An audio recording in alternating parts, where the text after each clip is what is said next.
এই নিয়ে 3 দফায় ভারত বাংলাদেশ থেকে পণ্য আমদানি নিষেধাজ্ঞা জারি করেছে স্থলপথ দিয়ে। আবারও নতুন করে শুক্রবার পণ্য আমদানিতে নিষেধাজ্ঞা করেছে ভারত স্থলপথ দিয়ে।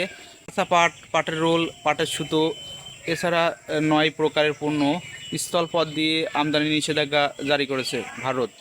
একের পর এক নিষেধাজ্ঞা জারি করছে ভারত। তো ভেবেছিলাম গতকালকে একটি সংবাদ মাধ্যমে বলেছিল যে ভারত বাংলাদেশের সাথে আলোচনায় বসতে চায়, কিন্তু তারপরেও আবার হঠাৎ করেই কিন্তু পণ্য আমদানিতে নিষেধাজ্ঞা জারি করেছে স্থলপথ দিয়ে ভারত। তো কী হবে ট্যুরিস্ট ভিসার, সেটা নিয়েই আমাদের বড় বিষয়। আমরা ভাবছিলাম হয়তো আলোচনায় বসলে ট্যুরিস্ট ভিসা খুলে দেবে। তো আবারও গতকালকে একটি সংবাদ মাধ্যমে প্রকাশ হয়েছে স্থলপথ দিয়ে 9 পণ্য আমদানি নিষেধাজ্ঞা জারি করেছে ভারত। সমুদ্রপথে আমদানি করতে পারবে, কিন্তু স্থলপথ দিয়ে আমদানি করা যাবে না। ভিসার ব্যাপারে আমরা কথা বলবো, হয়তো ট্যুরিস্ট ভিসা খুলতে আবারও দেরি হতে পারে, কারণ একের পর এক মনোদ্বন্দ্ব বেড়েই যাচ্ছে ভারত বাংলাদেশের মধ্যে। তো কী হবে ট্যুরিস্ট ভিসা, এই ব্যাপারে নিশ্চিত না এখনও। যদি ট্যুরিস্ট ভিসা খুলে অবশ্যই আপনাদেরকে জানিয়ে দেওয়া হবে।